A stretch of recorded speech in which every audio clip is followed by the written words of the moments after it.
అధ్యాయం 10వ వాక్యాన్ని చదివి సహాయం చేద్దాం. యెషయా ప్రవచన గ్రంథం 61:10.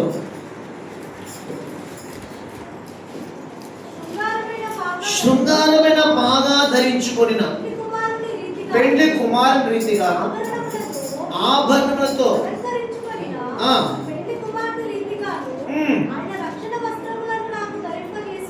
ధరింపజేసి ఉన్నాడు.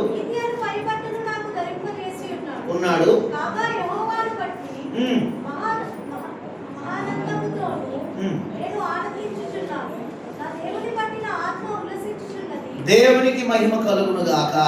మా సకల ఆశీర్వాదములకు కారణపుత్రుడైన మా పరమ తండ్రి మీకు వందనాలు. ఈ యొక్క ఆగస్టు మాసం ఈ 16వ దినం వరకు మమ్మల్ని మీ కృపలో కాపాడినందుకు మీకు స్తోత్రాలు. ఆకాశం నీ మహిమను వివరించుండగా నాయన నీ మహిమను వివరించుటకు మాకు ఇచ్చిన ఆధిక్యతకి రాలిపోయేవి వాడిపోయేవి నేను మహిమపరుస్తుండగా యుగయుగాలు మీతో ఉండే మేము కూడా మిమ్మల్ని ధరపరచినట్టుగా మా మీద ఎన్నో ఆశలు పెట్టుకుని మా కొరకు మీరు ప్రాణత్యాగం చేసి మీరు రక్తము కార్చి నిలువెల్లా మా కొరకు గాయపరచబడిన కలుషహరుడా మిమ్మల్ని స్తుతిస్తూ నాయన ఎంత మహిమ మా మీద, ఎంత ఘనత మా మీద, ఎంత నమ్మకం మా మీద పెట్టుకుని ఉండగా ఎంతగా మేము మీ కొరకు ఈ లోకంలో బ్రతకాలో ఏమేమి కలిగి నీ కొరకు బ్రతకాలో వాక్యం ద్వారా మాకు ధ్యానపరుస్తుందిగా వాటిని మేము మనసును ఎక్కించుకుని వాటి ప్రకారం జీవించి నీ నామాన్ని కొనియాడగలిగి నీ గుణాలను ప్రచురం చేయగలిగి ఒక ఉన్నతమైన కృపతో ఆత్మతో నీతితో మమ్మల్ని నింపమని వాక్యం ద్వారా మా అందరితో మాట్లాడమని మా అందరిపై నీ ఆత్మను అల్లాడింప చేయమని వింటున్న ప్రతి మాట మా హృదయంలో భద్రపరచబడినట్లుగా నీ మాటల మకరందాన్ని స్వీకరించిన ఆయన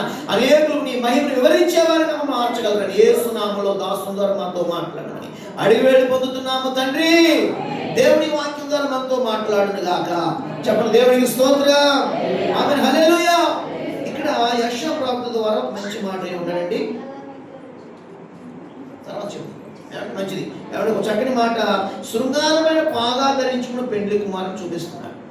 పెళ్లికి సాధారణంగా డ్రెస్సింగ్ ఏ స్టైల్ అయినా సరే ఏమండి వారి యొక్క సాంప్రదాయం బట్టో వారి ట్రెడిషన్ బట్టో వస్త్రధారణ బట్టి అది ఏమండి అది పాగా కానీ పంచి కానీ ప్యాంట్ కానీ సూట్ కానీ తెల్ల బట్టలు కానీ ఏదైనా కానీ ఇక్కడ పెళ్లి కుమారుడు నేను అనుకుంటాను పెళ్లిలో ఏమిటి అతని వస్త్రాన్ని బట్టి కాదు అతని యొక్క ముఖ కవళికలను బట్టి సంతోషం ఉంటుంది. ఏంటి కరెక్ట్ కదా? ఏంటి వ్యతిరేక తిరిగిపోటు స్పష్టంగా చెప్పండి. దేవుని స్తోత్రం. రేమండ్స్ 1000 రూపాయలు 15,000 రూపాయలు 40,000 సూట్ వేసిన మొహంలాగా పిడకలాగా పెట్టినటువంటి ఆ వ్యక్తిని బట్టి ఎవరైనా సంతోషంగా ఉంటారండి? రే బాబు నవరా ఆ బ్రాండ్ బరువు పోతుంది. దేవుని స్తోత్రం. నీ ఒంటి మీద సూట్ చాలా కాస్ట్ మొదటి మార్చుకుని అంటారంటే మనం అనకపోయినా పాస్టర్ కింద ఉన్న ఫ్రెండ్స్ ఏదో రకంగా అతనికి సిగ్నల్ పంపుతూ ఉంటారు. దేవుని స్తోత్రం. గమనించండి దేవుళ్ళారా, ఈ పెళ్లి కుమారుని రీతిగా శృంగారమైన పాగా విలువైన పాగా.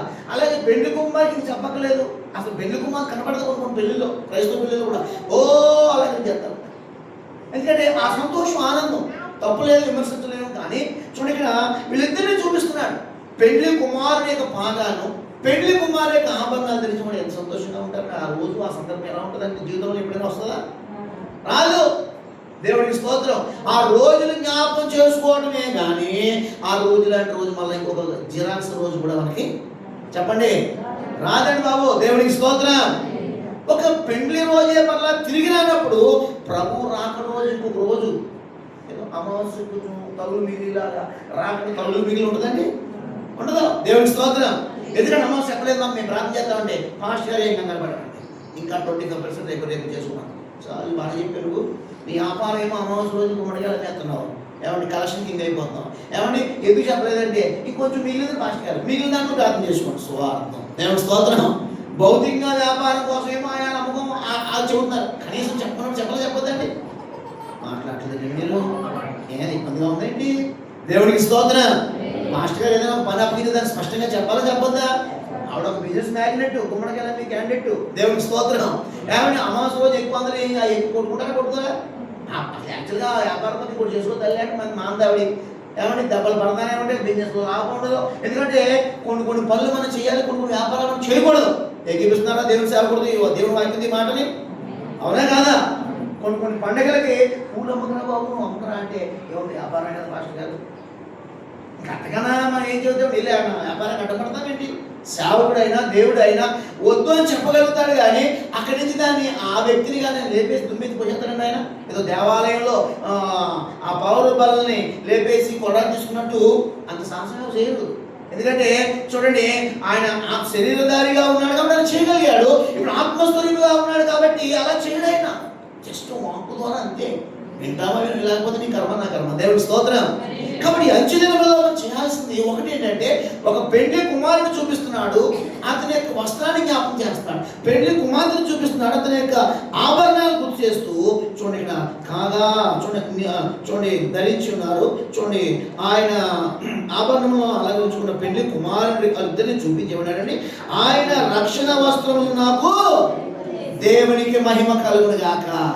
పెళ్లి వస్త్రం కంటే, పెళ్లి కుమార్తె ఆభరణాల కంటే అవి ఓకే కాదంటలేదు ఏమండి, కానీ వాటికన్నా ఒక లోక సంబంధంగా చూపించాడు, ఆత్మ సంబంధంగా ఒక అలంకార ప్రాయంగా మనకు చూపించాడు అర్థం అవడం కోసం, ఆ ఫీల్డ్లో వెళ్ళడం కోసం.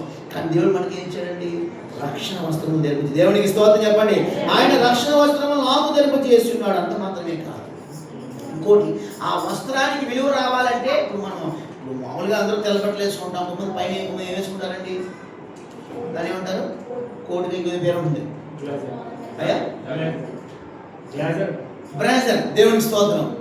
మనం తెలుగులో మీకు అర్థం అవ్వాలంటే అది కనపడుతుంది. ఢిల్లీలో ఎవరున్నాయా 9 సంవత్సరాలు 12 సంవత్సరాలు మోడీ గారు పరిపాలనకి ఆయన చాలా ఫీల్ అయిపోతారండి, ఆరోగ్యం పాడైపోతే ఇంక చాలా మౌనంగా ఉంటాయి. మాట్లాడండి ఎవరున్నాయన, సరిపోతుంది. అది బ్రాజర్ అంటే మోడీ అంటారు. దేవునికి స్తోత్రం. పోలే దేవుడు పంపించాడేంటి, అలా నేను దీవించాడు అనుకుందాం. ఒకరోజు ఆయన కూడా మారవలసి పొందని కాక లోపల ఉంటే దేవుడు భయం, బయటికి దొరకడు కదా, ఒక వర్గంలో ఉన్నాం కాబట్టి దేవునికి స్తోత్రం. కాబట్టి ఇప్పుడు గమనించి అందరూ వేసుకున్నారండి, కానీ ఆ వేసుకున్న పేరు ఏదైనా, ఐటమ్ ఏదైనా ఆ వ్యక్తికి అందరిస్తుందా లేదా? అవునా కదా?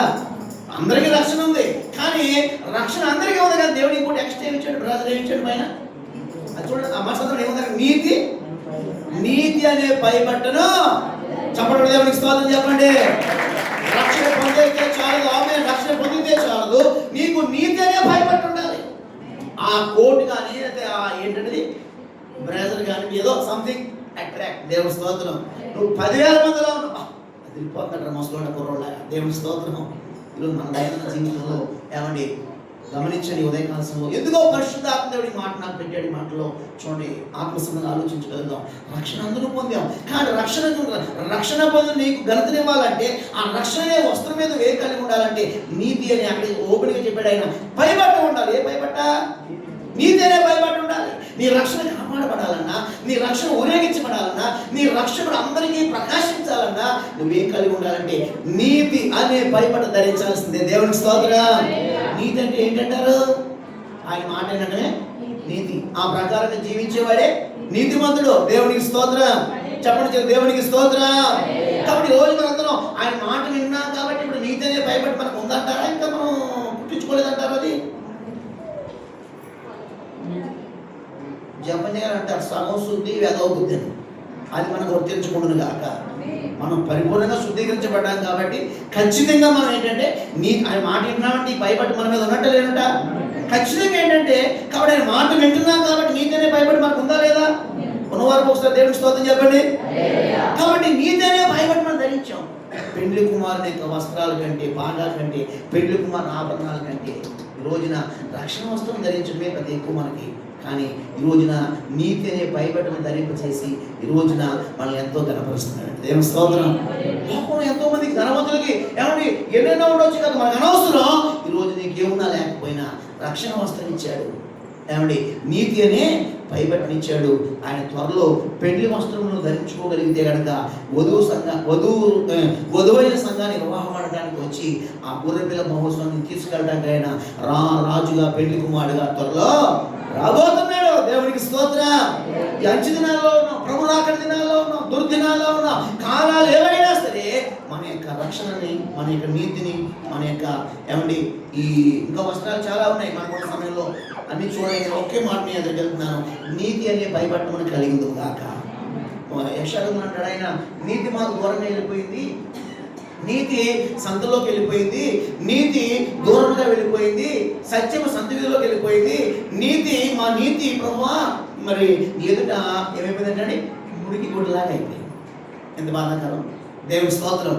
యేసయ్య తన స్వరక్తంతో నేను కడిగి తన సొత్తుగా నేను చేసుకుని ఆయనతో నీతో ఆయన పొత్తు పెట్టుకుని ఆత్మ ద్వారా మనతో సహవాసం చేస్తాడు. దేవుని స్తోత్రం.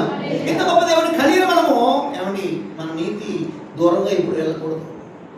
నీతి మాలిన క్రియల్లో మనం పాల్గొని పొందకూడదు క్రైస్తవులుగా. రెండోది ఏంటంటే నీతికి ఎక్కడ ఏంటంటే ఏమవ్వకూడదంటే నీతికి మాలిన్యత కలగకూడదు. దేవుని స్తోత్రం చెప్పండి. ఆమె అందరూ ఎక్కిపిస్తున్నారు. దేవునికి స్తోత్రం. ఎంత గొప్పవారమైనా సరే చూడండి మన నీతిని జాగ్రత్తగా కాపాడుకోవాలి. నీతి మాలిన రాజకీయాలను ప్రార్థన చేస్తున్నాం, మరి నీతి మాలిన క్రియలలో నీతి మాలిన పనులలో నీతి మాలిన వారముగా కాకుండా అంటే మన నీతి మాలిన అదేంటంటే భూతే కాదు. మన నీతి ఏమైపోయినట్టు నీతి మాలిన అంటే అయిపోయింది. మన నీతి ఎప్పుడు ఏం కాకూడదండి చెప్పండి, ఏమవకూడదు, మలినం అవ్వకూడదు, మచ్చ ముడత డాగు కలంకం అంటకూడదు. శ్రేష్టమైన రీతిలో మన నీతిని కాపాడుకుంటూ పరలోకం చేరేంత వరకు చక్కగా మనం ఆ నీతి 23వ కీర్తన అనుకుంటా, తన నామమును బట్టి ఆయన నన్ను నీతి మార్గంలో నడిపించున్నాడు. దేవునికి స్తోత్రం. నీతిశ్వరుడా మన ప్రభు ఎవరంటే నీతిశ్వరుడు. యుగ యుగములకు ప్రభు ఆయనే. ఏమండి నీతిశ్వరుడు ఆయన, విడవని దేవుడు, మరవని దేవుడు. దేవునికి స్తోత్రం. నీతిమంతులకు ఆపదలు లెక్కలేవు. ఎన్ని సున్నాలు పెట్టినా తక్కువే. నీతిమంతులు అన్ని వస్తా ఉంటాయి కానీ దేవుడు చూసి పెడతాడండి. నీతిమంతులు కలిగి ఆపదలు అనేవి మనకు వదిలేసి మీ కర్మ లేదు అక్కడ. ఆయనను వాటన్నిటిలో యెహోవా. ఎందుకని నీ నీతి ఏంటో ఏమిటంటే నీ నీతి స్థాయి ఏ రోజులో ఉందో, నువ్వు ఏ గ్రేడ్లో ఉన్నావో నీతిని కాపాడుకోవడం నీకు తెలియాలి. నీతి మొదలకు వచ్చి ఆపదలు బట్టి దేవుడు ఎలాగా అతని యొక్క ఆత్మీయ స్థితిని బట్టి అతని యొక్క నీతిని కాపాడుకుని తాపత్రయాన్ని బట్టి దేవుడు ఏ అద్భుతం చేస్తున్నాడో ప్రజలు తెలుసుకున్నట్లుగా మాత్రమే మనల్ని అనేక ఆపదలు రాణిస్తున్నాడు. మనం అవహేళన పొందుతామంటే ఆయన సమర్పడటం ఆయన అలాంటి వాడి కాదు కదా. మన దేవుడు తన పిల్లలు ఏడుస్తుంటే ఆయన సంతోషించే దేవుడు ఆయన కాదు కదా. దేవుడికి స్తోత్రం. కాబట్టి ఉదయకాల సమయంలో ఈ నీతి మనం చాలా జాగ్రత్తగా అందరం కూడా కాపాడుకున్నప్పుడే నీతి మనల్ని ఏం చేస్తుందో తెలుసా అండి, మనల్ని అనేక విధాలు నడిపిస్తుంది. దేవుడికి స్తోత్రం. వాళ్ళ నీతి అంటే వాళ్ళ నీతి వాళ్ళు ఏమంటారు పేదోళ్ళని పంపండి కానీ ఏం లేదండి వాళ్ళ నీతి తెలుసా, వాళ్ళ నీతి అండి చాలా నీతిగా ఉంటారండి. వాళ్ళు చాలా నీతిగా ఉంటారండి. ఈ చర్చి గొడవలప్పుడు కూడా ఏమండి ఒక సాక్ష్యం నా గురించి నేను గొప్ప చేసుకోవడం ఇచ్చాడు చెబుతున్నాను. వాళ్ళు మీరు చెప్పినట్టు అలాంటి చిన్న పనులు చేయరు. వాళ్ళు కులానికి రాజులే కానీ వాళ్ళు ఏదో లేని పరిస్థితులు అలా ఉన్నారు వాళ్ళు.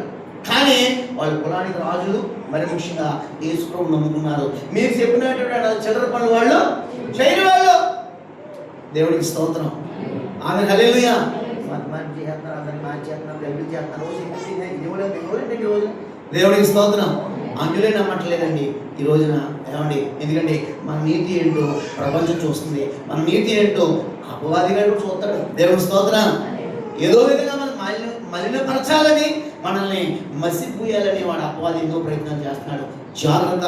యవనస్తులే కాదు సంఘస్థులే అందరం కూడా మన నీతి వస్తువులను జాగ్రత్తగా కాపాడుకోవడం కాక నీతి అనే భయపట్టను సరళ కవచంలో ఏంటండి సత్యమనే గట్టి, నీతి అనే మహిమ అంటే ఏంటండి అంటే అప్రాన్ పైన. ఇప్పుడు మన వెల్డింగ్ చేసేవాళ్ళు మిషనరీ ఈ ఏంటంటే సివిల్ వర్క్లు చేస్తారు మనోహరం మీద పైన ఏమండి అక్కడ వాళ్ళకి టోపీ ఉంటుంది ప్లస్ పైన అప్రాన్ ఉంటుంది. ఆ మిషనరీ లేట్ మిషన్ కానీ మిషనరీ వర్క్ చేసినప్పుడు బాడీ మీద పడడం ఏంటండి పైన కోట్ ఉంటుంది. అలాగే కొన్ని మెడికల్ డిపార్ట్మెంట్లో కూడా కొన్ని రేడియేషన్ ఎక్కువ చూడడం ఒక రోజు కోటు ఇస్తారు. దేవుడికి స్తోత్రం. అంటే మన ఏంటంటే హృదయం కాపాడబడాలి. దేవుడికి స్తోత్రం.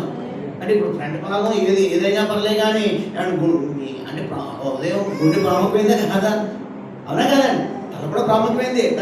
దానికి ఏముంది, హెల్మెట్ ఉంది మన భాషలో ఏమండి. ఇప్పుడు దానికి ఏదో గాడ్ ఏదో ఉంది చూడండి. నీతి అని ఏంటంటే మనం ఏం కలిగి ఉండాలంటే ఈ మైమరును నీతి అనే భయపట్టును కలిగి ఉంటుంది కాక దేవుడే మనల్ని గణపరచుడు కాక. చూడండి ఇక్కడ ఏమంటాడు కృష్ణ గారు, నీకు భయపడిన ధర్మ చేస్తున్నావు కాగా యెహోవాను బట్టి మహానందముతో నేను ఆనందిస్తున్నాను. నా దేవుని బట్టి నా ఆత్మ పైన ఉన్న నీతి వస్త్రాన్ని బట్టి లోపల నా ఆత్మ ఉలసించిపోతున్నాను. దేవుని స్తోత్రం.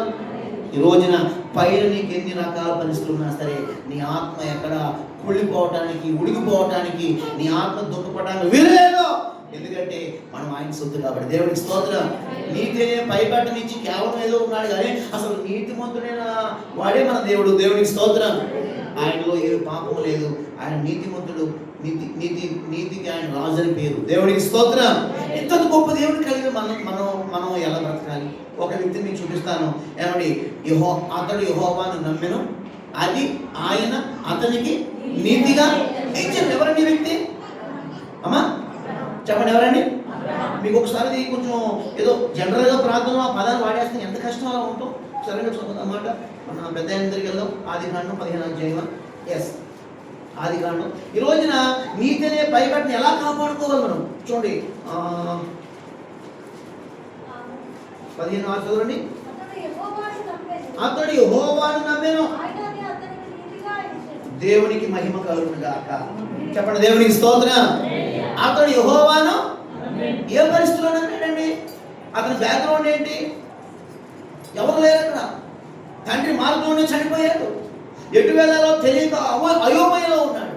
అటువంటి పరిస్థితిలో దేవుడు అతనితో వాక్కు ద్వారా మాట్లాడాడు. దేవుని స్తోత్రం. తర్వాత ఏమండి, ఇంకా చాలా చాలా గర్భిలు జరిగినాయి అక్కడ. అయినా సరే అతడు యెహోవాని నమ్మటానికి ఏదో పేతురు అపోస్తుల కాలంలాగా ఆది అపోస్తుల కాలంలాగా కూడా వచ్చి కొంచెం చేయేసో, పేతురు నువ్వు కత్తి లోపల పెట్టు, యోహాను సైలెంట్గా ఉండని శరీరధారిగా లేడాయన. ఎలా ఉన్నాడండి? వాక్కు రూపంలో మాట్లాడుతున్నాడు. దేవుడి స్తోత్రం. ఆ 15వ అధ్యాయం మొదటి మాట చూడండి.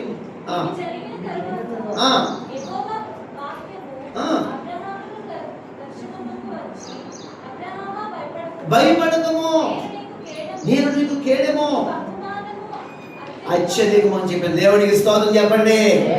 నీతిని కాపాడుకున్నాం సార్, కానీ మాకు ఉపయోగం లేదు. చాలా మందిలో నీతిగా బ్రతుకుతున్నాం, కానీ అంత నీతిగా బ్రతకడం అవసరం ఉంటారా?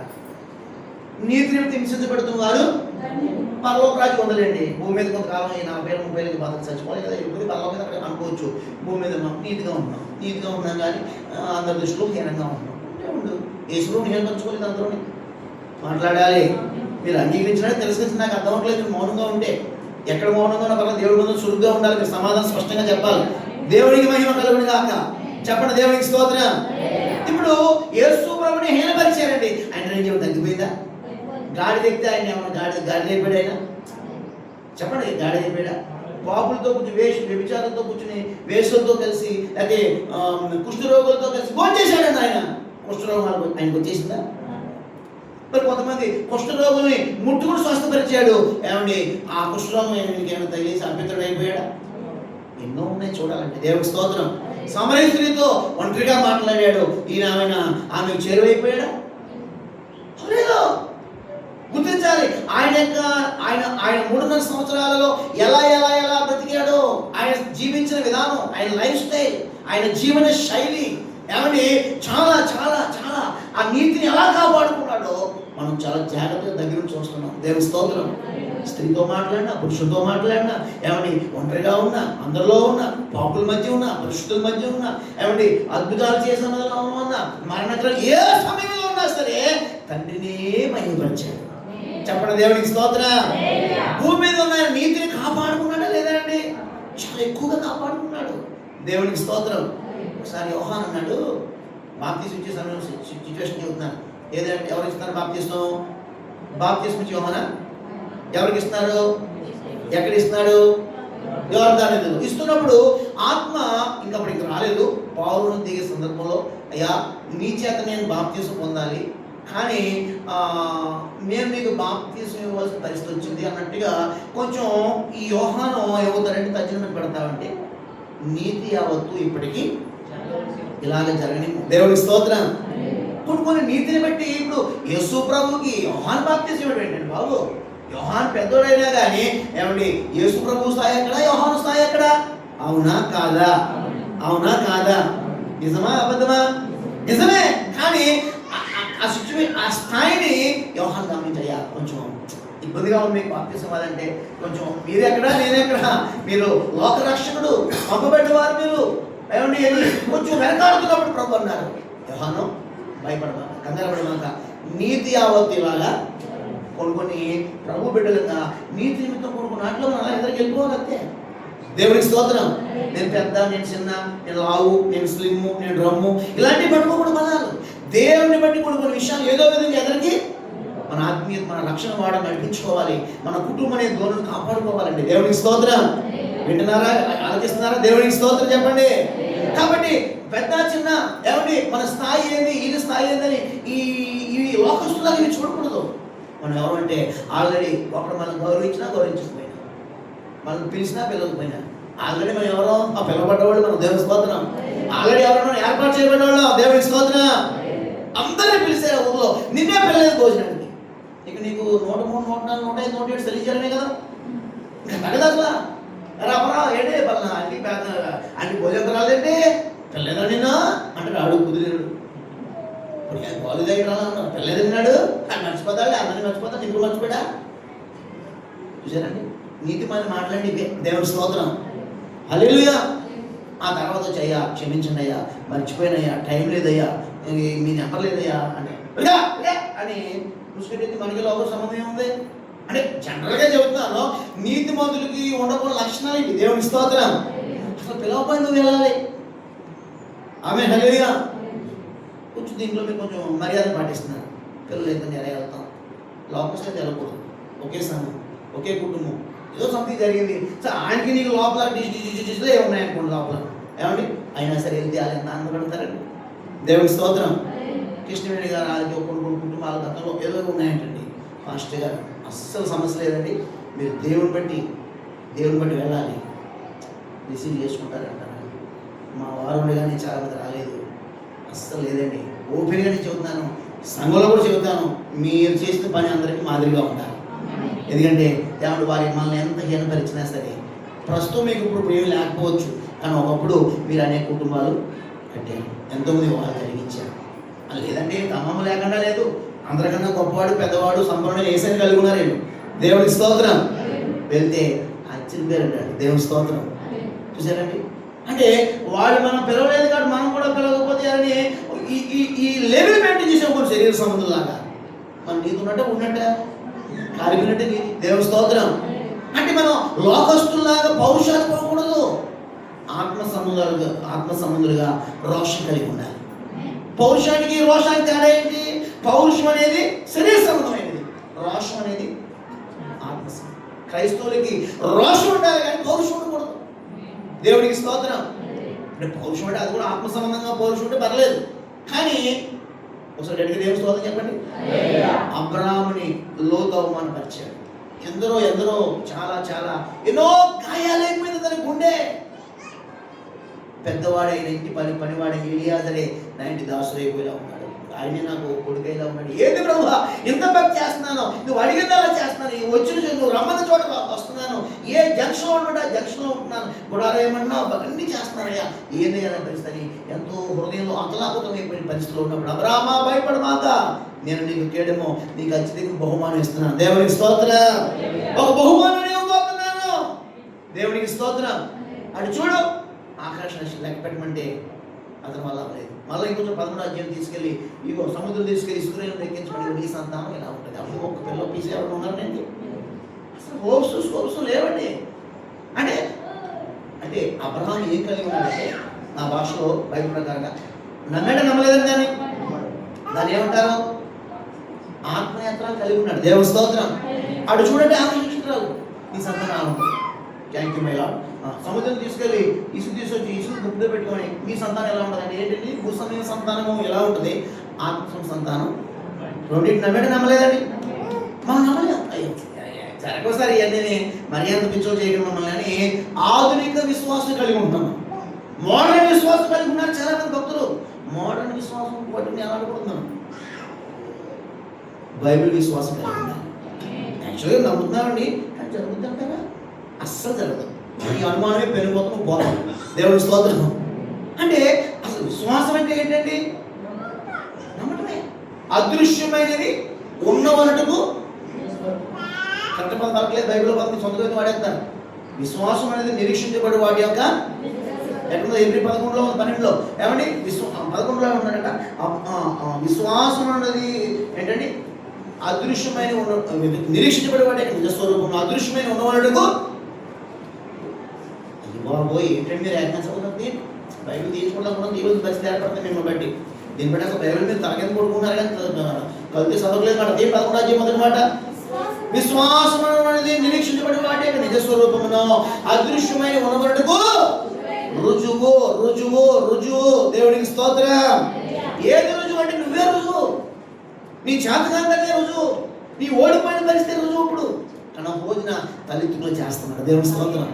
ఇప్పుడు ఓడిపోయావు, ఇప్పుడు ఖాళీగా ఉన్నావు, ఇప్పుడు అవమానంగా ఉన్నావు, ఇప్పుడు విసర్జించబడ్డావు, తృణీకరించబడ్డావు. ఒక రోజున ఇప్పుడు అన్ని దెబ్బలు తినేసి చచ్చిన స్థితిలో ఉన్నావు. నువ్వు ఇది రుజువు మర్చిపోకూడదు. దేవుని స్తోత్రం.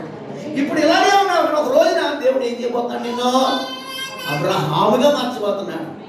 మీన్స్ హోలీ స్పిరిట్, పరిశుద్ధాత్మతో నింపి ఆత్మ ద్వారా నీ వల్ల కానివి, నువ్వు చేయలేనివి, నువ్వు కోల్పోయినవి, ఏమండి నువ్వు దిగమింగుకుని కక్కలేక మింగలేక హృదయవేదంతో నిన్ను ఒక రోజున అనగా ఆత్మతో నిన్ను, నీ సంతానాన్ని, నీకున్న ఆత్మీయ స్థితి లెవెల్స్ ని ఎవరి ఆకాశ విషయించబోతాను. చెప్పండి దేవుని స్తోత్రం. చెప్పండి.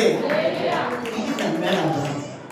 ఎందుకు అది చెప్పాల్సిన సిచ్యువేషన్ నమ్మేట నమ్మలేదేమో. నేనే దొరికాను పొద్దున్న అనలేదంట. దేవునికి స్తోత్రం. పిల్లలేరండి నాకు అసలు. మావాడు ముసలా, నేను ముసలాడు. నేను ఈ ధర్మాలని అసలు ఏం అసలు ఏ అల్లోపతి వాడినా గల్లోపతి వాడినా ఏం సెట్ అవ్వదు సార్. అసలు ప్లీజ్ నన్ను భ్రమ పెట్టవద్దు, నీ భక్తుడిగా బతుకుతాను. కొంచెం బయట తీసుకుని రండి.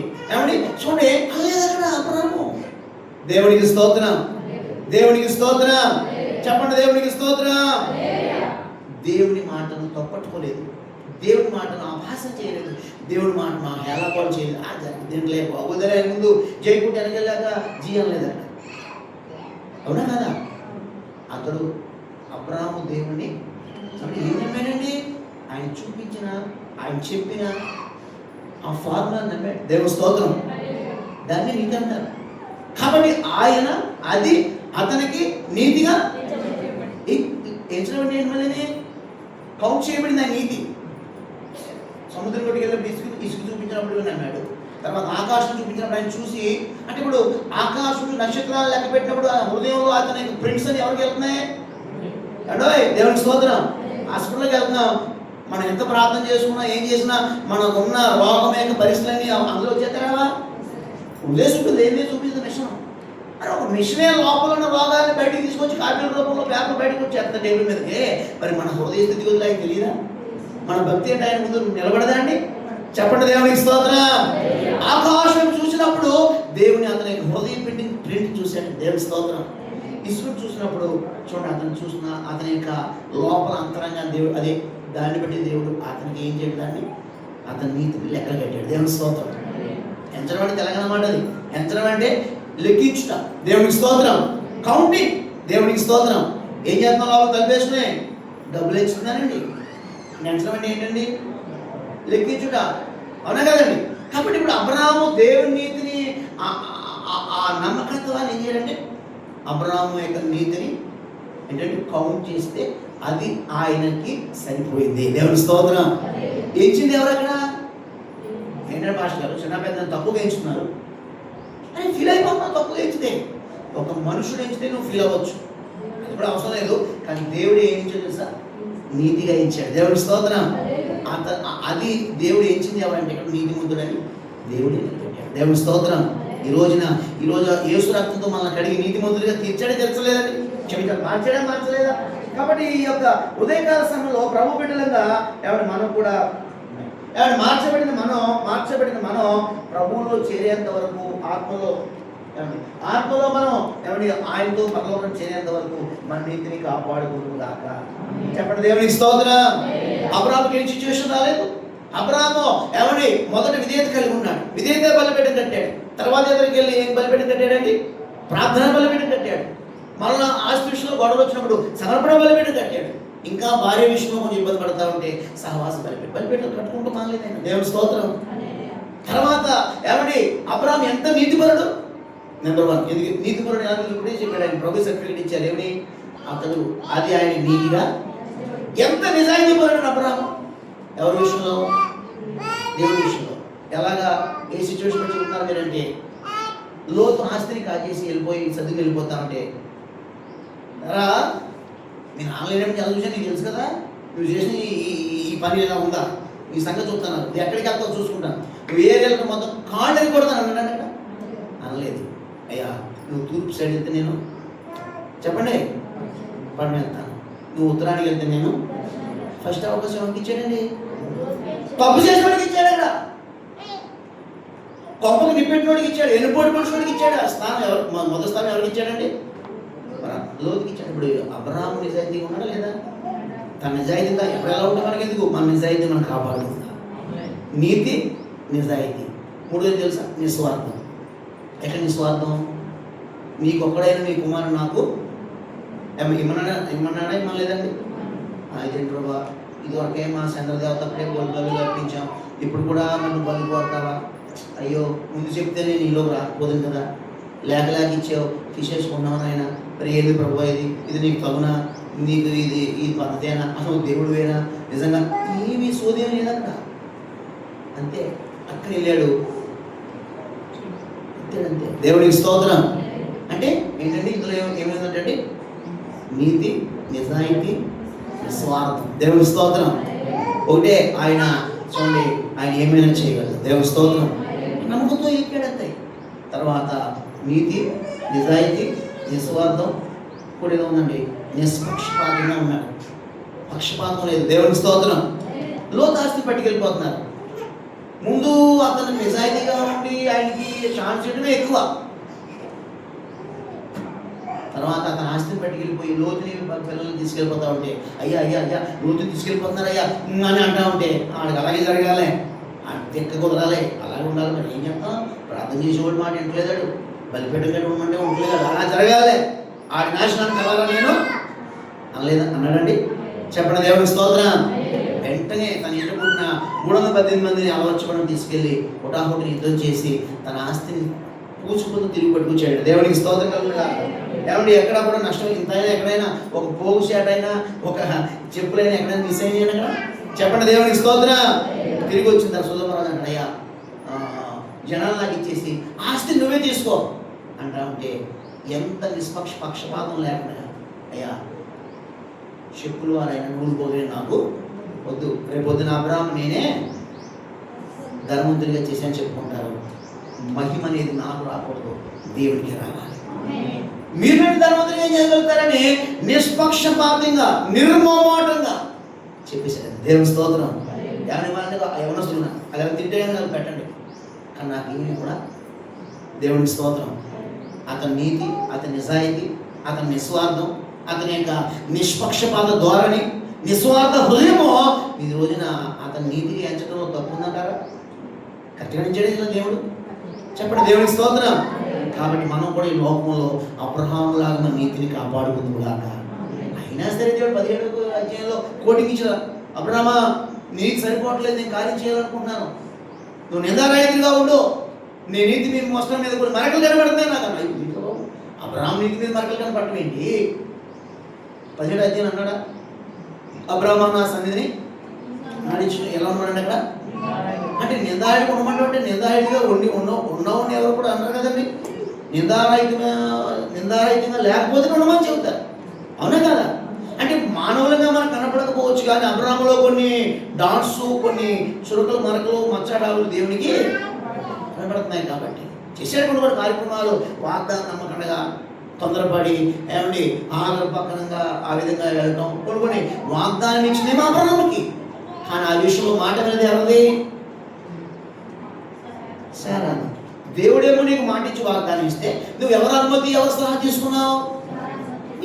అరే ఏంటండి ఇది? దేవుడు వాగ్దానం ఇచ్చిన దేవుడు మర్చిపోయి ఏమండి సైడ్ రూట్లు, బోధుల్లో, గంతుల్లో, అడ్డదిడ్డాలుగా ప్రతి మంది చెప్పిన మనుషుల మాట మనం ఏంటి? అందుకే ఒక సందర్లో తలదించుకునే పరిస్థితి వచ్చినప్పుడు అప్పుడు నీ భార్య మాట కదా, నీ కర్మ, ఆవిడ మాట చూసారా, అయిపోయిందా? దేవుడి స్తోత్రం. పొర్రపాటును ఎప్పుడు సలహా తీసుకోవాలి, కానీ ఖచ్చితంగా దేవుని చిత్తమైతేనే సలహా తీసుకోవాలి. దేవుని చిత్తం మీద. అందుకే మనుషులు నమ్ముకుంటు కంటే అందరూ రాజు యెహోవాను ఆశ్రయించుట అది అబ్రహాములో ప్రూవ్ అయిపోయింది. అదే అలాంటి కొన్ని కనబడ్డాయి కాబట్టి నా సన్నిధిలో ఎలా నిలబెట్టుకున్నాడండి. చూసారా ఇన్ని పోరాటాలు పాడినాను సార్. దేవుడు అన్నాడు ఇంత రైతులుగా ఉండు. దేవుని స్తోత్రం. పెద్ద ఆయన్ని అలాంటి మన ఎంతటి వాళ్ళు అదే మన రక్షణ పొందేవాడని మనం అనుకుంటున్నాం. మాకు వస్త్రం తెల్లబట్టలేసుకున్నామని అనుకుంటే కాదు. అక్కడ నీతి చిగురించాలి. దేవుని స్తోత్రం. నీతి ప్రకాశించాలి. మన నీతి మనకు గొప్పతనాన్ని ఇవ్వాలి. దేవుని స్తోత్రం. అబ్రహాము అందుకే అతడు దేవుడు యెహోవాను నమ్మెను, అది ఆయన అతనికి. ఈ రోజున మరి ఆయన మన నీతిని మనకు ఎలా ఎంచుతున్నాడు? ప్రభువా రాత్రి చూపించండి, వాక్యంతో మాతో మాట్లాడుతున్నా నిజమే, మరి ఏం చేయడు ఎంత మార్కులు వేసావు ప్రభా నా నీతికి అని అడగండి. పర్సంటేజ్ ప్రభు ఇచ్చింది కాక. తక్కువైతే ఉపవాసం ప్రార్థన చేసుకుందాం. ఏమండి ఒకవేళ తూకానికి పాకానికి రాకపోతే కనుక ఇంకా మన నీతి వస్త్రం కాపాడుకోవడం కోసం కొన్ని ప్రయాసపడదాం, ప్రలాప దినాలు పెంచుకుందాం, దేవుడి పాదాలు పట్టుకుందాం. నీతి వస్త్రం కనుక డ్యామేజ్ అయినా, నీతి వస్త్రం కోల్పోయినా, నీతి వస్త్రం ఊడిపోయినా, నీతి వస్త్రం దొంగిలించబడినా మనకి చావుదేవలే. ఒక ఆయన యెరూషలేము నుంచి ఎలాగొచ్చేస్తారని ఆయన నీతి వస్త్రాన్ని ఈ రోజున రక్షణ పొందావు, రక్షణతో పాటుగా పై వస్త్రాన్ని దొంగిలిస్తాడు. ఎందుకంటే నీ నీతి పోయిందంటే ఆటోమేటిక్గా రక్షణ అనేది అంతగా అది ప్రభావం చూపించదు. నీతి అనే పైబట్ట మనం కాపాడుకోవడంలో, ఎందుకంటే నీతి మన లోకంలో ఉన్నాం కాబట్టి, నీతిహీనుడైన అపవాది పరిపాలనలో ప్రపంచంలో బ్రతుకుతుంది కాబట్టి నువ్వు నీతిగా బ్రతకడం అపవాదికి చెప్పండి. ముగించేనా బాధ అనిపిస్తుంది ఈ పద్ధతి చూస్తామంటే. స్పందించండి. దేవునికి స్తోత్రం. గమనించండి. ఎవరికి అసలే తొందరగా వెళ్ళాలి షాపులు గంటల ఆరాధన అయిపోవాలి, పెళ్లి సందర్భంలో ఉన్నారు కాబట్టి. చెప్పండి దేవునికి స్తోత్రం. ఆమెను హల్లెలూయా. కాబట్టి నీతి మాలిన అపవాదికి నీతిమంతుల పిల్లలమైన మనం చూడండి, నీతిమంతులు సింహవాలే కాబట్టి మనం ధైర్యంగా ఉంటే అది అపవాదికి ఇష్టపడతాడంటాడు. ఏదో పిరికాడుతున్నాయి, ఏదో బాగుంటాడు. నీతిమంతులుగా మనం కొంచెం దేవుని బట్టి ఉంటాడు, ఒప్పుకోవడానికి ఇష్టం ఉండడానికి. ఆయన ప్రజల కంటే దేవుని పిల్లలు ఎంత చూసానే ఏదో ముళ్ళో ఏదో పెట్టేసి మనల్ని కొంచెం డౌన్ చేస్తాడు. అవసరం లేదు. నీతిమంతులు ఎవరి సింహం వలే ధైర్యంగా ఉంటారు. దేవునికి స్తోత్రం. మన నీతి, ఆయనకి నీతికి రాజని, సమాధానానికి రాజని, ఆయన పేరే షాలేవు రాజు. దేవునికి స్తోత్రం. మన దేవుడు మనం ఊరేగించిన గాక. అబ్రహాం ఊరేగించిన దేవుడు, అబ్రహాం నడిపించిన దేవుడు మనల్ని నడిపించడండి. మన నీతిని కాపాడండి. ఆయన చెప్పాలి సంతోషకరంగా, ఖచ్చితంగా నడిపిస్తాడు. హల్లెలూయా. దావీదు అంటున్నాడు, అయ్యా నాకు పరిస్థితుల్లో ఉన్నా కానీ 23:4 అంటాడు ఆయన, తన నీతిని బట్టి. ఇందులో మన 2 ఉంటాయండి. మన నీతిని బట్టి కాదు, తన నీతిని బట్టి.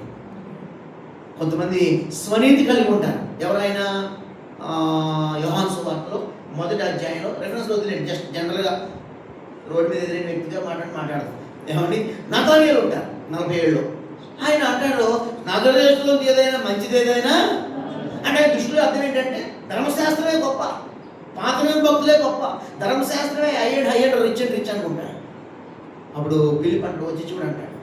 కానీ ఇతను ఏమంటాడంటే నజరేతులోంచి మంచిది ఏదైనా రావంటే నజరైతే చెడిపోయింది, అందులో చూసిన ఎవడైనా గొప్పవాడు ఎవడున్నాడో, నీతిమంతుడు ఎవడున్నాడో, నజరైతే పనికి మారింది, అందులోంచి నీతిమంతుడు ఎలా వస్తాడు అని ఆయన భావన. అదేంటంటే మేమే నీతిమంతులు, ధర్మశాస్త్రమే ధ్యానం చేస్తున్నాం కాబట్టి. చాలా మంది ఇలాంటి వాళ్ళు ఉంటారండి. మేము నీతిమంతులు, మనకన్నా నీతిమంతులు కాబట్టి ఉంటారండి, ఎంతకన్నా భక్తులు పెడతారండి భక్తులు అనేవాళ్ళు చాలా మంది ఉంటారు. వారి కొన్ని పేరు ఏంటంటే స్వనీతి పరులు. చెప్పండి ఎవరండి? మా నీతే గొప్పదే, మా నీతే. దావీదు కూడా అన్నాడు మంచి మాట, నా నీతికి ఆధారం అంటే అదేంటండి స్వనీత, మంచి నీతి. అది మంచి నీతి.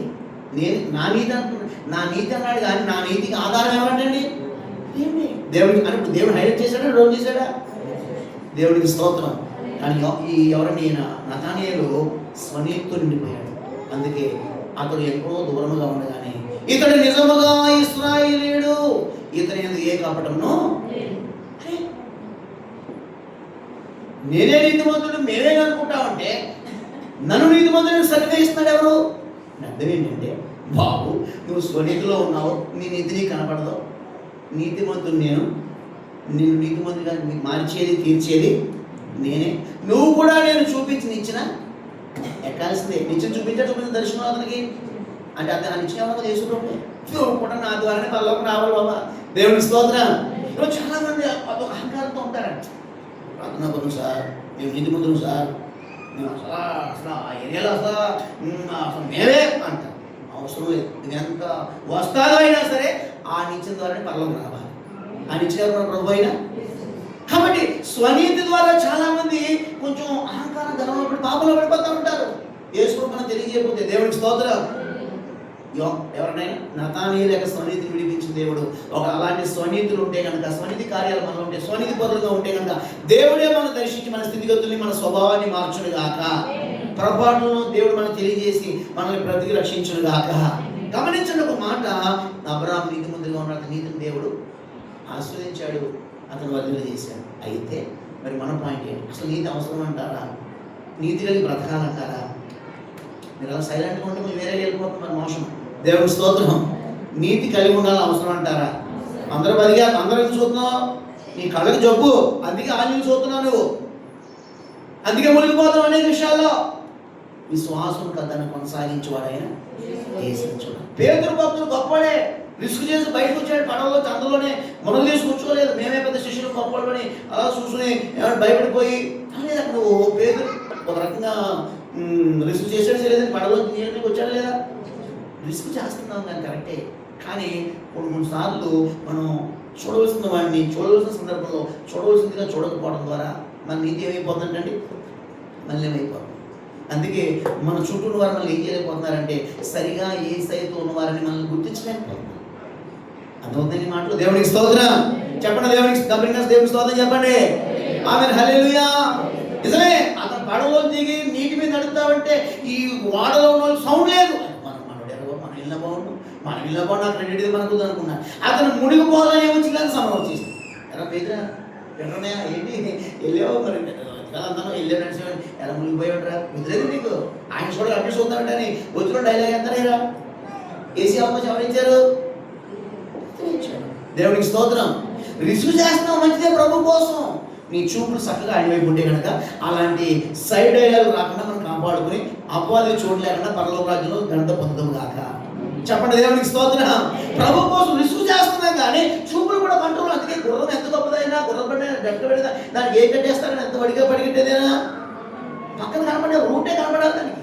ఒక చెవేమో ఆయనకి ఇవ్వాలి, ఒక చెవి పేదకి ఇవ్వాలి. దేవునికి స్తోత్రం. మన కళ్ళు మన యొక్క అవయవాన్ని కట్టుబడి బ్రతుకుతాం, దేవుడే మనల్ని గమ్యం చేర్చును గాక. కాబట్టి ఈ యొక్క ముగింపు మాటగా ఒక మాట చెప్పి ముగించడానికి ఇష్టపడుతున్నాను. నీతి అనే పైబట్టను ఎలా కాపాడుకోవాలంటే అబ్రహాములాగా నీతిగా, నిజాయితీగా, నిస్వార్థంగా, నిష్పక్షపాతంగా, నిర్మమాటంగా జీవిస్తే కనుక దేవుడే మన నీతిని ఇచ్చి మనకి ఫలింపు ఆశీర్వాదం ఇచ్చును గాక. 51 యెషయాగ్రంథం, నీతిని అనుసరించి బతుకు వాళ్ళారా, అతన్ని ఒంటరిగా ఉండే పిలిచారు, అతని పెక్కు మొదలు నేను అతన్ని ఎందుకు ఆశ్రయించాడు? నీతిని అనుసరించి బ్రతుకుతున్నాడు అబ్రహాము. లోతు తగ్గిపోయినా, హాగరు వచ్చి ఆమె కొన్ని కుటుంబంలో గలిబిలి చేసిన, ఏమైనా ఎంతో మంది రాజులు ఆయన అపార్థం చేసుకున్నా, ఫరో వచ్చి ఆమె భార్యను రాత్రి చెల్లె చెప్పినది ఎత్తుకుపోయినా, ఇవన్నీ జరిగిందలేదండి, జరిగినాయి. తండ్రి చనిపోయేటి ఎలా తెలియదు, అమాయకం అయోమయం గందరగోళంలో ఉన్న ఇన్ని పరిస్థితులు వచ్చినా సరే నో టర్నింగ్ బ్యాక్ అబ్రహాము. దేవునికి స్తోత్రం. యెహోవా ఈరే, దేవుడే చూసుకుంటాడు. ఒక గొప్ప ఒక స్లోగన్తో ముందుకు సాగుతున్నాడు. దేవుడు చూసుకున్నాడు, చూసుకోలేదండి. ఏమండోయ్ ఉన్నారా? కుడికి చెప్తున్నారా? సమాధానం చెప్పండి. దేవునికి స్తోత్రం. దేవునికి స్తోత్రం చెప్పండి. పక్కల శేఖర్ దేవుడు చూసి యెహోవా ఈరే పక్కల శేఖర్ ఉన్నసారి చెప్పండి, చెప్పండి, సంతోషం చెప్పాలి. దేవుడే చూసుకుని చెప్పండి, చెప్పండి, చెప్పాలి. దేవునికి స్తోత్రం. మనందరినీ దేవుడే చూచును గాక. అయితే ఈ అబ్రహాం నీతిని ఏమైనా లెక్కించి కనిపించిన దేవుడు ఈరోజు నీ నీతి నా నీతిని మనం ఎలా కాపాడుకోవాల్సింది ఒక మాట. నీతి వల్ల మనకు ఉపయోగాలు ఏంటంటే చూడండి, సామెతలో 10:4 చదువుదాం ఒకసారి. 10:4 ఒక మాట.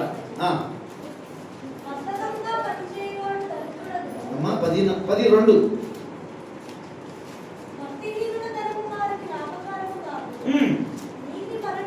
నీతి మరణం రక్షించును గాక. దేవునికి స్తోత్రం. నీతి మనల్ని ఏం చేయాలి? ఎందుకు నీతి కాదు సార్? మేము నీతిగా ఉండమండి, నీతి మంతుల అవసరం లేదు. నీతి మంతుల ద్వారా వచ్చే ఆశీర్వాదాలు కావాలి, నీతిని కాపాడుకోవడం చాలా మందికి ఇష్టం ఉంటుంది. హల్లెలూయా. అంటే మీరు ఏ కోపంతో చెందిన వాళ్ళు మీరు రెండింటికి మౌనంగా ఉన్నారు? నీతిని నీతి మిత్రులకు బహుమానం కావాలా?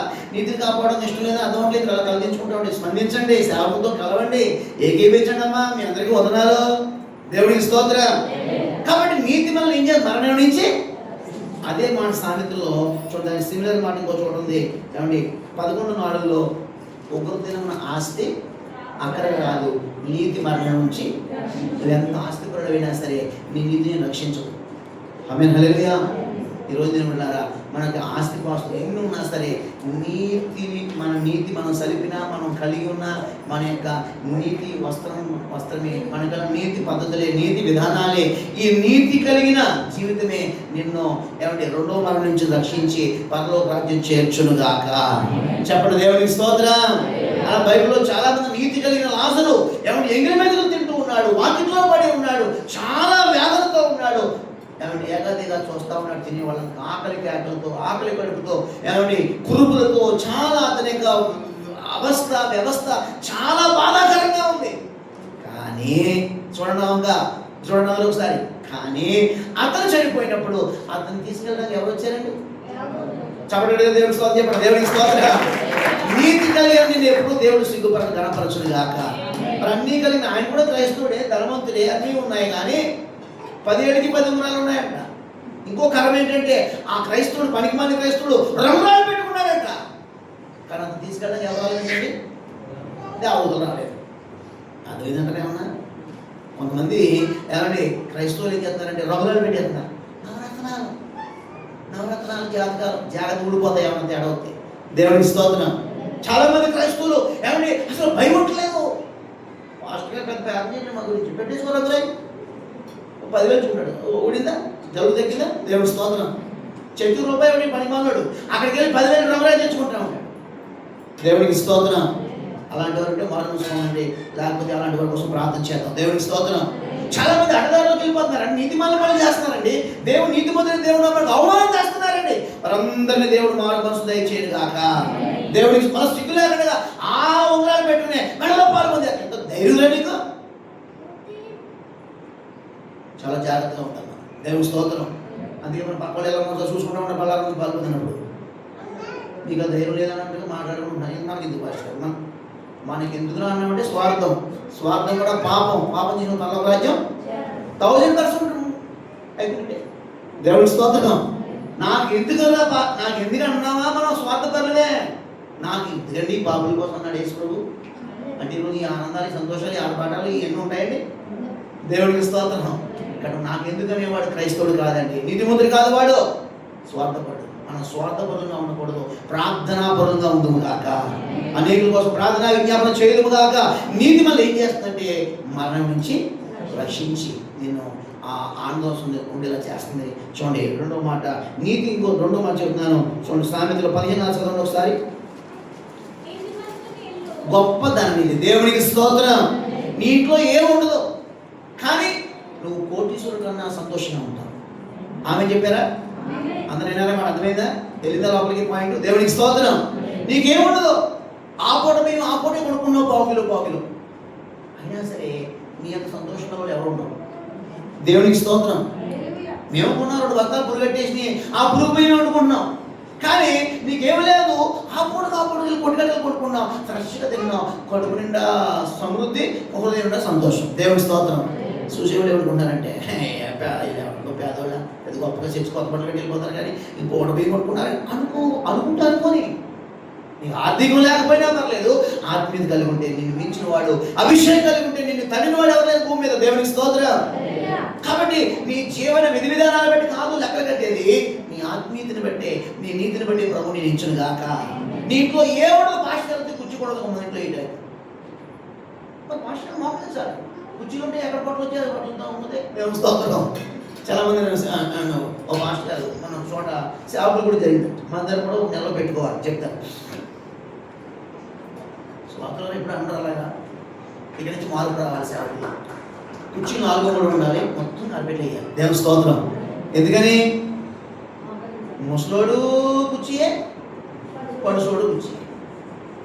దేవునికి స్తోత్రం. లేదు పాస్టర్ గారు, నేను యాక్చువల్గా నా వయసు 29, కొంచెం ఎనిపోసా కొంచెం అరిగింది అని వినలేదు కదా, వినది అన్నాడంటే కూర్చున్నాడు. తర్వాత పాస్టర్ గారు ఏమనుకోదు, మరి నేను గొప్ప సేవలే కానీ 29 అన్నారు కాబట్టి కొంచెం ఏమన్నా అయిపోందా? 10 రోజులు అలాగే ఉన్నాడు. దేవుని స్తోత్రం. దేనికోసం దేవుడు రిపేర్ చేస్తాడు. ఆల్రెడీ ఇప్పుడు 90% క్యూర్ అయిపోయిందని విసర్చిపోయాడు ఒక ఎవరు సేవకుడు. దేవుని స్తోత్రం. కుర్చీలు ఎవరికండి అసలు సంఘంలో? యథార్థంగా చెప్పండి, కుర్చీలు ఎవరికి అసలు? వృద్ధులకి ఏదో 11 నెలలు అంటారు కదా, అసలు అవి కొంచెం డ్యామేజ్, ఏదో కొంచెం సంథింగ్ బ్యాచులర్కి ఏదో సంథింగ్. కానీ చూడండి ఏమండి, నిజంగా మనం కింద కూర్చుంటే దాని నుంచి ఆనందం ఉంటుందండి. 12 సంవత్సరాలు మా అమ్మగారు నేను బ్యాకాడాను అనుకుంటారు, ఏదో దొంగటాడాను అనుకుంటారు. నా కాళ్ళు చూస్తే కలిగేసోడు కాళ్ళలో ఉంటాయి. ఎందుకు తెలుసా? కూర్చుని ఆడియాలండి. ఇప్పుడంటే మన కార్యక్రమం మా అమ్మగారి సంఘంలో ఏమైనా సొంతం తెప్పించి బరకాలే బరకాలు. దేవుని స్తోత్రం. బరకాలు ఎలా ఉంటాయి? సౌండ్ అంటే వస్తాయి తెలుసండి. మైక బరకాలు కూర్చుంటే ఆడియాలండి. చాలా మంది ఏం ఫస్ట్ ఇయర్ ఆడిగలు కాసి మనకు బ్యాకడాడేది దొరక. ఎక్కువ బ్యాకడాడే వాళ్ళకి ఏం చేస్తాం? కాళ్ళు ఆడిగలు కాస్తాయి కావండి. దేవుడు కుటుంబట్టి ఇప్పటికీ కిందే ఎక్కువ శాతం. దేవుని స్తోత్రం. అంటే పైన కూర్చునే తప్పట్లేదు సుమా. కొన్ని వాల్యూస్ ఏమండి మన విధి విధానాలు బట్టి కూడా మనం ఆవరించదు కాక. అందుకే నీతి మళ్ళీ ఈ మరణం నుంచి ఏం చేస్తున్నాడండి? వచ్చేస్తుంది. నువ్వు ఉపద్రవాలన్నా సరే నువ్వు పరలోకం వెళ్తావు. రెండోది ఏంటంటే ఏమండి, నీ ఇంట్లో ఏమున్నా లేకపోయినా నీతిమంతుని యొక్క ఇల్లు అంటే అతను నీతిని కాపాడుకునే గృహం ఎలా ఉంటుందండి? ఇది ఎవరైనా వస్తే కనుక అసలు నువ్వు కోటీశ్వరుడు అయినా నీ ఇంట్లో ఉన్న సంతోషం. అందుకే కొప్పు కలిపితే ఏంటండి ఎక్కడ అది కొబ్బరాకు పొయ్యి మీద మంట పెట్టి కూర్చున్న కాఫీ టీ అది. కానీ ఆ ఇంట్లో ఏముందో తెలుసా? ప్రార్థనా జీవితం. ఆ ఇంట్లో ఏ పొయ్యి ఉంది? ప్రార్థన పొయ్యి ఉంది. దేవుడికి స్తోత్రం. ఎక్కడ ఇంటిని ఆనుకుందాం అన్ని పొగజూరుకునే జల్లన్నీ కూడా ఇల్లంతా. కానీ ఏంటో అసలు నువ్వు పెద్ద డీలక్స్ రూమ్లో ఫ్లాట్లో ఉన్నావు, కానీ నీ ఇంట్లో ఏం రుచి ఆ ఇంట్లో వస్తుందంటే ఇన్ని వాళ్ళకి ఇబ్బందే కానీ అది అనిపించోళ్ళు తెలుస్తుంది. దేవుడి స్తోత్రం. అంటే నేను ఎందుకు ఇవన్నీ చెప్పుకొస్తున్నానంటే చూడండి, మన భౌతికమైన ఈ ఇన్ఫ్రాస్ట్రక్చర్ మీద ఆధారపడలేదు మన ఆశీర్వాదం. అర్థమైందండి? అర్థమైందా? ఏమర్థమైంది? మన ఆశీర్వాదం అనేది మనం జీవించే జీవన విధానం మీద లేదక్కడ. నువ్వు నీతిమంతుడిగా నీవు ఏమని నీతిని కాపాడుకుంటూ నీతిమంతుల ప్రార్థన మనస్పూర్వకమైనదే అది బహుబలంగా యెహోవా యొద్దకు చేరును కాక. ఆ ఇల్లు ఎలా ఉందంటే నీతిమంతులకు ఉన్న ఆశీర్వాదాలు గొప్ప ధననిధి. దేవుని స్తోత్రం. నీతి మనం ఏం చేస్తుందంట? ఏ మరణం నుంచి అయినా విడిపించినట్టు భ్రమ తప్పించేది. నీతి మనం ఏం చేస్తుందంటే గొప్ప ధనవంతుడిగా ధననిధిగా, అంటే నువ్వు వచ్చిన వాళ్ళందరికీ ఆ నిధిలోంచి ఏ నిధి? అది సర్వకోపానికి నిధి. ఎవరైనా మన ప్రభు అయినా నువ్వు అడిగిస్తున్న ఆనందాన్ని సంతోషాన్ని అనేక పంచి ఇచ్చే స్థితిలో నేను ఉంచుతాడు. దేవుడి స్తోత్రం. నీతిలో ఉన్న క్వాలిటీ. రెండోది, మూడో మాట చూస్తే ఏమంటే సామెతలో 14:34 14:31 మాట ఉంది అక్కడ. నీతి జనములు ఘనతకు ఎక్కుటకు. మూడో నామం చూడండి, మూడో పాయింట్. దేవుడి స్తోత్రం. నువ్వు నీతి కలిగి ఉంటే ఏంటండి నిన్ను ఘనతలో కూర్చోబెట్టదు. ఏంటంటే మనం ఘనతలో కూర్చోబెట్టేది నీతి. దేవుడికి స్తోత్రం. ప్రస్తుతం అవమానపడుతూ హీనపరచబడుతున్నావు, కానీ ఒక రోజున అంటారు కదా సత్యమేమో జయతే. సత్యం ఎప్పటికీ ఏమవుతుందండి? కానీ నీతి కూడా ఎప్పుడైనా సరే నిన్ను విజయ పదముల మీద నడిపించును గాక. ఎందుకంటే అబద్ధికుడైన అపవాది వాడు నీ నీతి వస్త్రాన్ని పాడు చేస్తున్నాడు వాడు. కానీ ఒక రోజున అసత్యం ఓడిపోతే సత్యమే నిలబడుతుంది, నీతే నిలబడుతున్నప్పుడు నిన్ను దేవుడు తన విజయ పదముల మీద ఊరేగించును గాక. దేవునికి స్తోత్రం. మొదటి ఒకప్పుడు ఎక్కడ కూర్చున్నాడండి? గుమ్మం దగ్గర వాచ్మెన్ రాజుగారి ప్రాణం కాపాడాడు. అసలు ఏ ఊరేగింపు లేవు, ఏ గంటలు లేవు ఆయనకి. అని ఒక రోజున రాత్రి దేవుడు నిద్ర పట్టనివ్వలేదు. ఆయన రాజ్యంలో నన్ను తిరగనిచ్చాడు, చూడనిచ్చాడు. కమాన్ ఎవరక్కడ అనగానే హామను ఇలా ఇక్కడ నా ప్రాణాలను కాపాడిన మొదటికి అతనికి ఏమన్నా అవార్డ్స్ ఇచ్చారా? ఏం సార్ తెలు రెడీ చేయి అనగానే చూడండి అలా లేదా రాజుగారి ప్రాణాన్ని రాజు ఎవరైనా ఒక వ్యక్తిని రాజుగారు గణపరచాలని ఏం చేయాలంటే ఇలా ఇలా ఇలా అంటాడు. అది ఇవన్నీ ఈ చెప్పిన ప్రకారం ఎవరు చేయమన్నాడండి? పీజులు ఎగిరిపోయి హామనగడి. దేవుడి స్తోత్రం.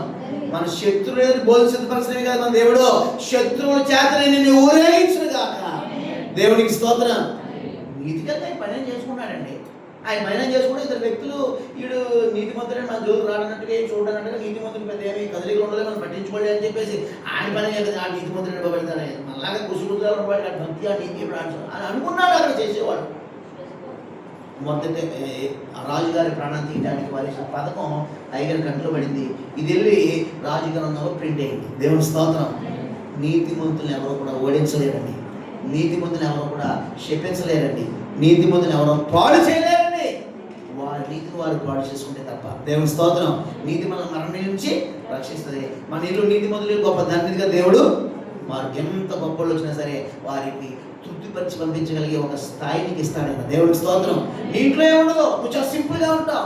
వచ్చిన వాళ్ళు కూడా అడవాళ్ళు 10 వంతు అరకిలో అడవాడుకుని నీ దగ్గర ఉండదు. కానీ నువ్వు అనేక మందికి ఏమగలుగుతావంటే ఒక నిధిలోకి తీసుకొచ్చినట్టుగా వారు అబ్బురపడి నీ ఇంట్లోకి బయటికి వెళ్తారు. అటువంటి కృప మనకి ఇచ్చిన కాక. మూడోది ఏంటంటే చెప్పండి అనుకుంటారా, నీతి మనం ఏం చెప్పారు, నీతి మనం ఏం చేస్తానంటే తెలుసా అండి, అందులోనే ఈడ వాచ్మెన్ కదా ద్వారకాలుడా రే బద్దకాయ అని 90 ఉందో ఊరేగిద్దామంటే ఈ బద్దలైపోతాయి. ఒరే బద్దకాయ ఏంటంట, అవునా కదా? నేను పెద్దగా మాట్లాడుతున్నానా చెప్పండి. రాజుగారు ఊరేగిద్దాం రే బద్దకాయ అని ఎవరైనా అన్నారంట కదా.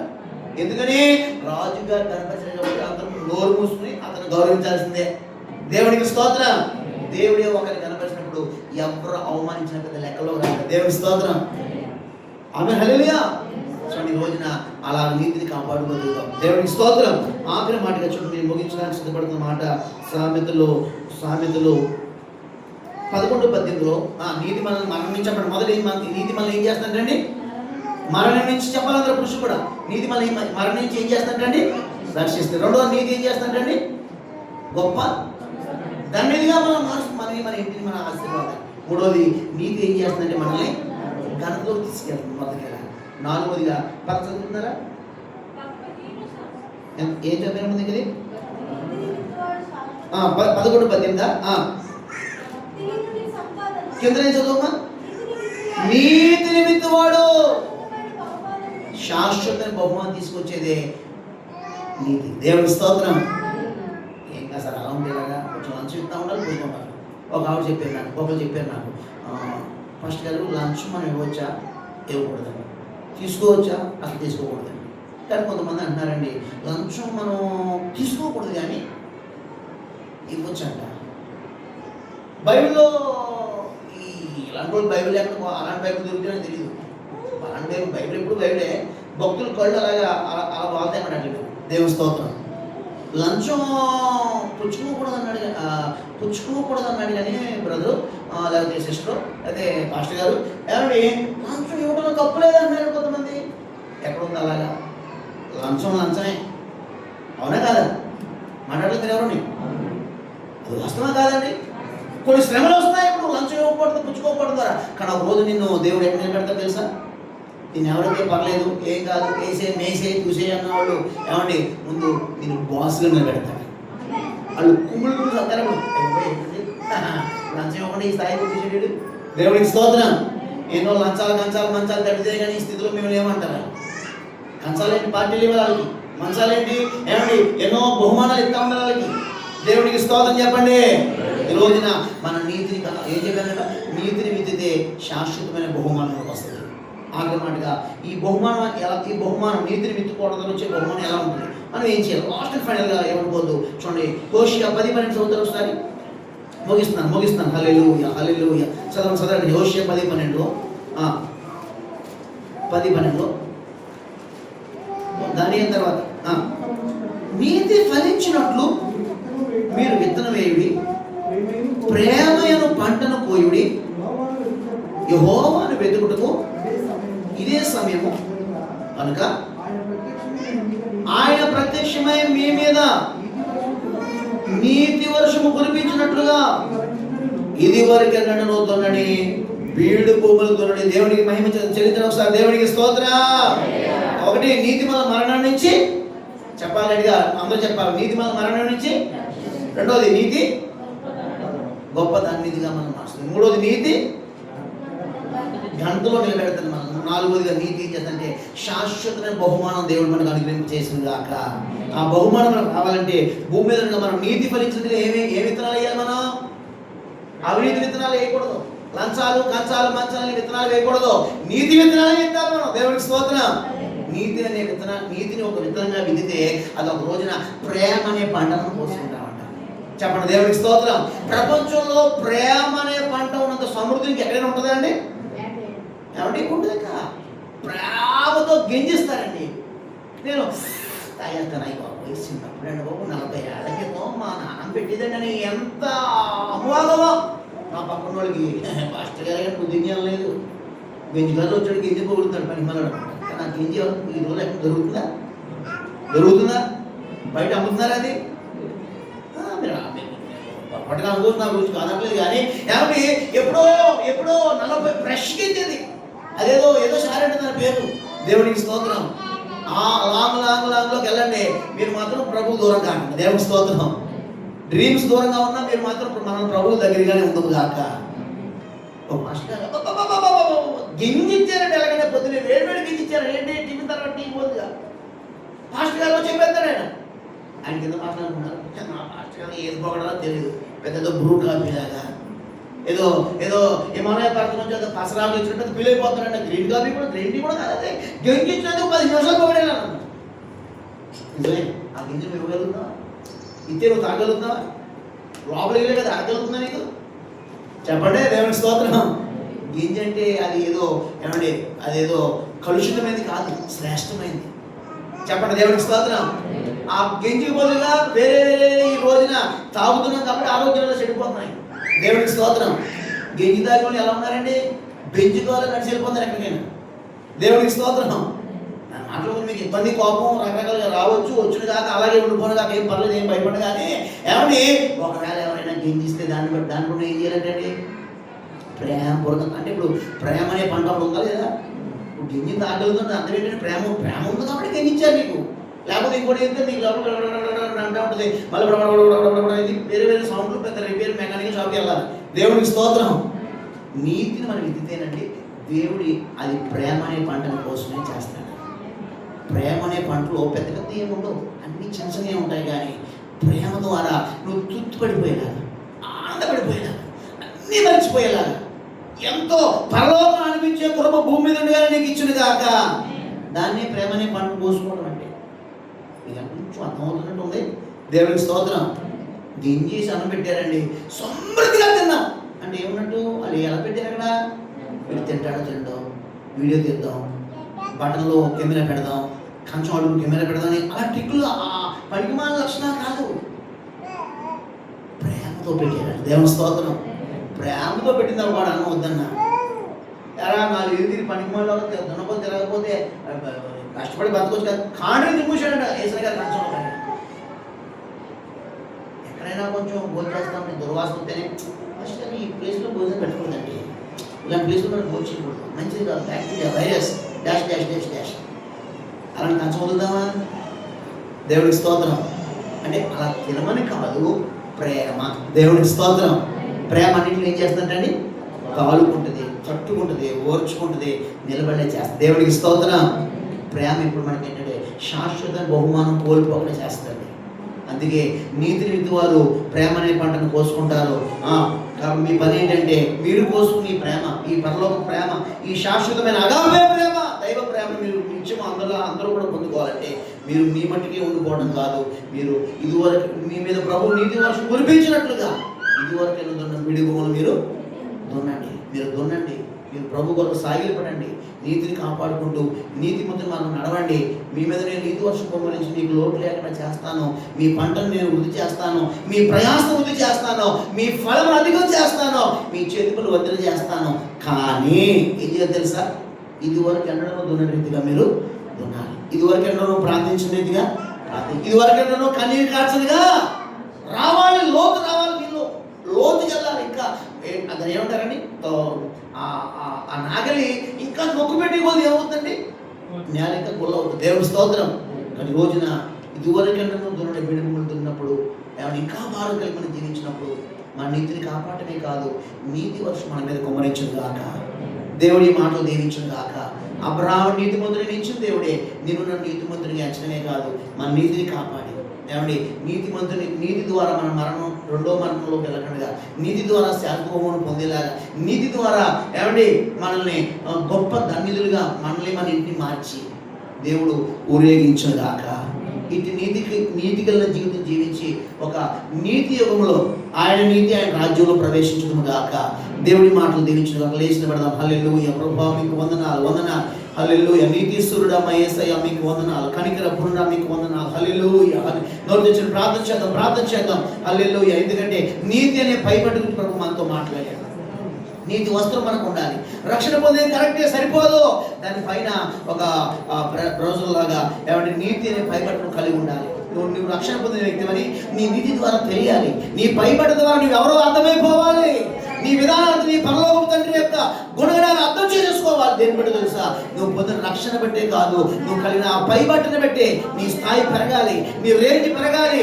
ప్రభు నిన్ను హెచ్చించాలి, నీ స్థానాన్ని పెంచాలి. లోకస్తులు నిన్ను అవమానపరిచిన వారు పని మీద ఉన్నారు, నేను అవమాన పనిలో ఉన్నారు, కానీ వారే నిన్ను ఊరేగించాలి, వారే నిన్ను గౌరవించాలి, వారే నీకు భోజనం పెట్టాలంటే కార్యం ప్రభు చేయబోతున్నాడు. హల్లెలూయా, హల్లెలూయా, హల్లెలూయా, హల్లెలూయా. కృపగలుగుగా నోరు తెరిచి ప్రార్థన చేద్దాం. అవును ప్రభా, నీతి కలిగి మేము జీవించాలి, మా నీతి సరిపోదయ్యా, ఇంకా నీతి కలిగి జీవించాలి, ఇంకేదాంతంగా జీవించాలి, ఇంకా నిజాయితీగా, ఇంకా నిస్వార్థంగా, ఇంకా ఇంకా ఇంకా అయ్యా అబ్రహాములాగా మేము నాయన నిష్పక్షపాతంగా నిర్మమాటంగా జీవించాలయ్యా.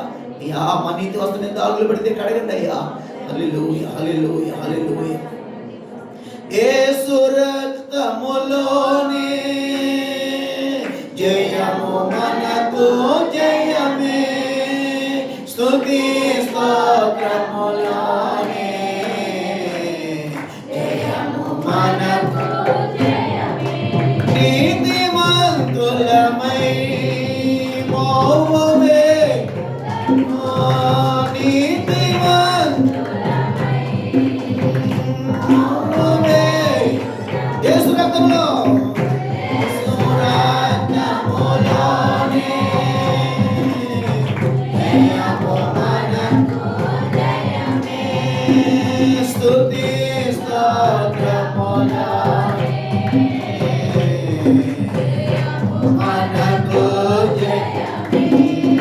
మహాపరిశుద్ధుడు గనుడైన మా తండ్రి, ఉదయకాలం మాకు ఇచ్చిన సందేశాన్ని బట్టి మీకు అవును ప్రభా, మీరు నీతిమంతుడై ఉన్నారు, నీతి యావత్తు అలా జరగనిమ్మన్నారు. అవును, నేను నీతి గల రాజుని అన్నాను, నీతి గల నీ సింహాసనం ఒకరోజు నిలబడగలగడానికి అబ్రాహాములాగా మా నీతిని మేము కాపాడుకోవాలని, అబ్రాహాము నీతిని ఎంచి లెక్కగట్టి అతను అబ్రాహాముని గణపరిచినట్టుగా భూమి మీద మా నీతిని లెక్కగట్టి మమ్మల్ని గణపరచాలంటే నీతి మరణం రక్షిస్తుంది. కాబట్టి ఏ నీతి మాల వాటిలో మేము పాల్గొని పొందకూడదు, దేనికి భయపడకూడదని, అనీతి మమ్మల్ని ఏమీ చేయలేదని, స్వనీతి మమ్మల్ని పాడు చేస్తుందని గుర్తెరిగిన ఆయన మీ నీతిని ఆధారం చేసుకోవాలని ప్రభా మాతో మాట్లాడి నోరు తెరిచి ప్రార్థన చేసుకున్నాం. ప్రభా కృపణమన్నయ్య. హల్లెలూయా, హల్లెలూయా. నీతిని ఎదుటి వారు శాశ్వత బహుమానం, ఎన్నో బహుమానాలు వచ్చేస్తున్నాయి. అనీతి మంతులకి స్వనీతి మంతులు బహుమానాలు పొందేస్తున్నారు. అవి నిలబడవు, కనబడవు, ఓడిపోయే బహుమానాలు అవి. ప్రవహించేది శాశ్వతమైన బహుమానం దేవుని బిడ్డ తల్లి. హల్లెలూయా, హల్లెలూయా. నీతి నేను ఘనత నిలబడి ప్రస్తుతం నీవు దుఃఖపడుతున్నావు, నువ్వు చేసిన మంచి పనికి వ్యాధి అనిపిస్తున్నావు, కానీ రోజు ఘనత ఎంత గొప్పదో తెలుసు దేవుని బిడ్డ. మొదటిగా పొందిన ఘనత లాంటి ఘనత నీకు ఇవ్వబోతున్నాడు ఆయన. ఎస్ ఎస్ ఎస్ ప్రభా, ఇప్పుడు చాలా దరిద్రతలో ఉన్నావు, లేమిలో ఉన్నావు, అప్పుల్లో ఉన్నావు, ఇబ్బందిగా ఉన్నావు, పేరుకి నువ్వు నీతి మంత్రిగా కానీ గొప్ప ధనికుడు నీలో లేదు. రకరకాల పరిస్థితులు అప్పుల్లో కురిగిపోయావు, ఎవరికి కనబడలేని పరిస్థితుల్లో, ఎవరు కనబడి ఎవరేమడుగుతారని తలదాచుకునే పరిస్థితి కూడా ఉంది నీకు. అయినా ఒక రోజున పిలిచి అనేకులకు పంచిపెట్టి స్థామని ఇవ్వబోతున్నాడు. ఓ అనేకులకు పంచగలిగే కృప ఇవ్వబోతున్నాడు. నీ నిధిలో అనేకులు రాబోతున్నారు. దీంట్లో నిధి ఉందని ప్రపంచం అంతా తెలుసుకోబోయే రోజులు రాబోతున్నాయి. ఒక ఇస్సాకు లాగా అనేకులకు ఆశీర్వాదకరంగా మార్చబోతున్నందుకు మీకు స్తోత్రాలు. నీతి పైబట్టి మేము కలిగి ఉంటే ఇన్ని దీవెనలు మాలో ఉన్నాయని మాకు నేను ఉదయకాలం తెలియజేసిన ఈ మాటలు బట్టి మీకు మహిమ చెల్లిస్తూ వాక్యమాలో ఫలించి వచ్చే బిడ్డలందరినీ మీరు దీవించండి.